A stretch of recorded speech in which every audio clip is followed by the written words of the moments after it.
much for doing this interview, but more importantly, thank you what you have done over the years for Canadian music. How does it feel walking this particular red carpet? Because we were talking about artists who basically kind of changed my life when it came to listening, learning, and just hearing some great stories through music. Well, then I'm happy you had a change of life if you're happy about it. I don't know. I mean, all this stuff sometimes is innocence, like you don't always forecast the future. You do things, and sometimes from the heart and sometimes from the mind or whatever, and you come up with certain things that wind up for a certain reason to stand the test of time. It's not a predictable thing. It's not a determined thing. It happens, and I'm a very lucky man. What was it like back then, especially because it was almost like a second coming forward? It was free love. There we go. Everybody was smoking weed. You could get arrested for that stuff, you know what I mean? Not anymore. It was a different time. No, it was great. I enjoyed it. I used to live in Toronto. I used to live in Cabbagetown in the 70s. Most of the songs that I did in English, I recorded here in Toronto, so, yeah. What would you say from all the music that you wrote, what would say were some of your favorites and why?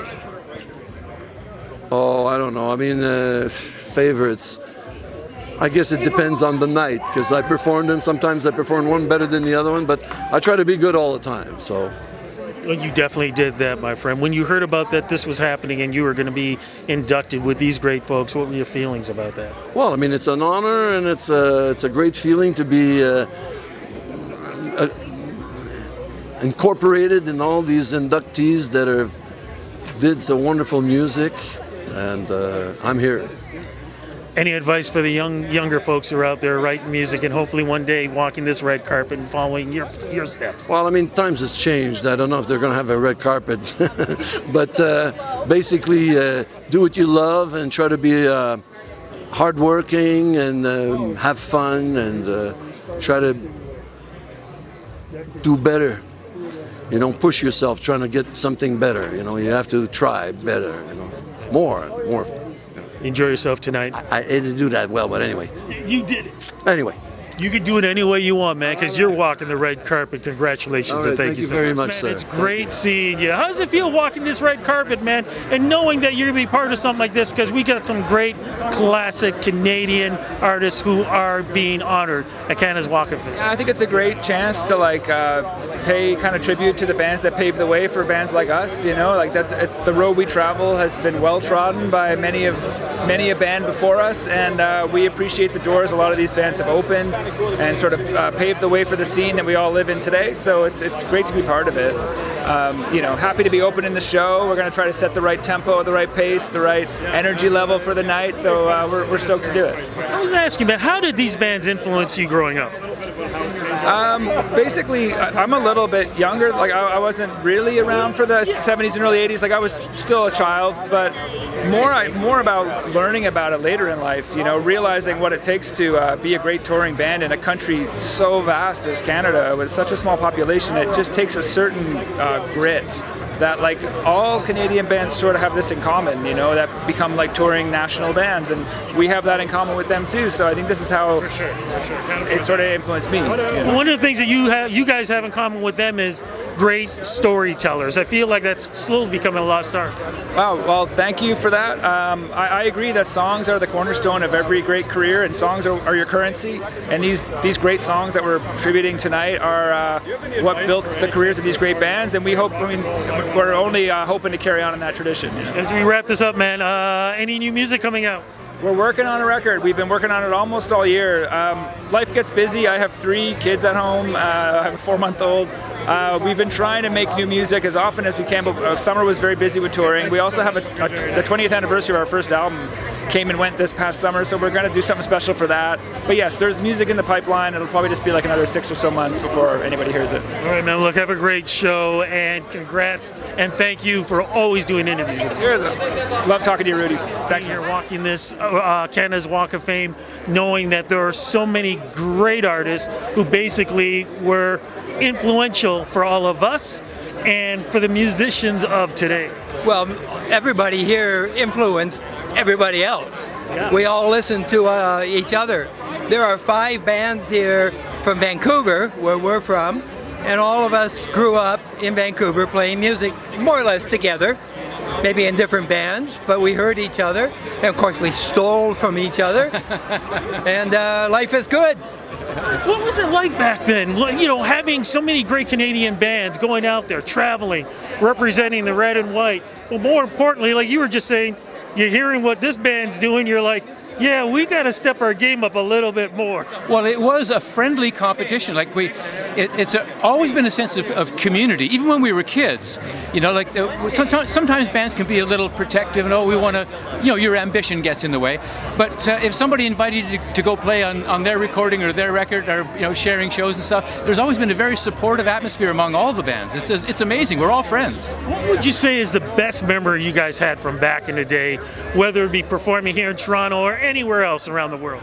I'll tell you, when we flew in that Vietnam helicopter into the show at Peterborough. Yeah, Peterborough, Canada Jam. Canada Jam. Most part race. Remember that? Most part. I remember. Oh my God, I remember that. It was a wonderful experience. There had to be 100,000 people there throwing quarters at us. Yeah, Al wrote a song called Nickels and Dimes. So when we played, when people used to carry cash, people would throw nickels and dimes at us, which was fine, except they hurt. Yeah, but we had fun doing it. Look, guys, I'm going to let you go because I know you guys got to get out there. Look, congratulations. Thank you for all the great memories, and looking forward to hopefully more music memories. Yes, indeed. Thanks, yes, Rudy. Coming right up, and thank you so much, Rudy. Thanks, Rudy. It's a treasure. Basically, the king of radio, Roger Ashby. Sir, it is great to see you. How you doing, man? Because the last time we spoke, of course, was your retirement, and we talked about that. That's right. Yeah, good to see you, Rudy. Well, I'm almost 5 years into it, but I'm still doing one radio show a week. So, you know, I'm not completely retired. I don't want to be. I like to keep my hand in it somehow, you know. How does it feel walking this red carpet, seeing all these friends, knowing this is music that you helped play, helped break? A lot of these artists you helped break also. How does it feel knowing that you've been part of their careers in such important ways? Well, it's great talking to them all. You know, we probably met 45 years ago in some cases, you know. But yeah, we played all those songs. They were all hit records here in Toronto. It's great to see everybody here tonight. What was that like back then? Because at the same time as you're, you know, breaking these artists, you're competing with that new thing that came out called music videos that people were paying so much attention to.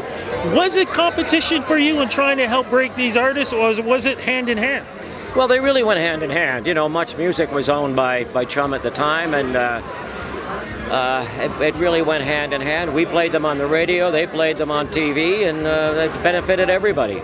It definitely did, but you know, back then, fan frenzy was a lot more than maybe it was today. What was that like when you knew you had these artists in there, and then outside of the building, people are screaming, just wanted to see them? Well, the ones I remember are not here tonight. It's the Bay City Rollers and the Osmonds. We actually named a room at the back of the building called the Osmond Room because we had to hide them there from all the people outside. And when the Bay City Rollers came, they were climbing up on the roof of the car, and we thought the roof was going to cave in. There were so many kids up there. It was quite an experience. Yeah, you're right. It's not like that. Well, I guess it is for Taylor Swift, but it's not like that for a lot of artists anymore. No. Those were special days. And very quickly, I know we're going to have to wrap this up, though. I've always said this, that, you know, back in the day when you had Anne Murray and the Guess Who and Gordon Lightfoot, that was an era. I feel like the artists who are up here today, it was sort of like a second era that happened during the 80s, where a lot of the rest of the world didn't even realize, oh my goodness, they're what, Canadian?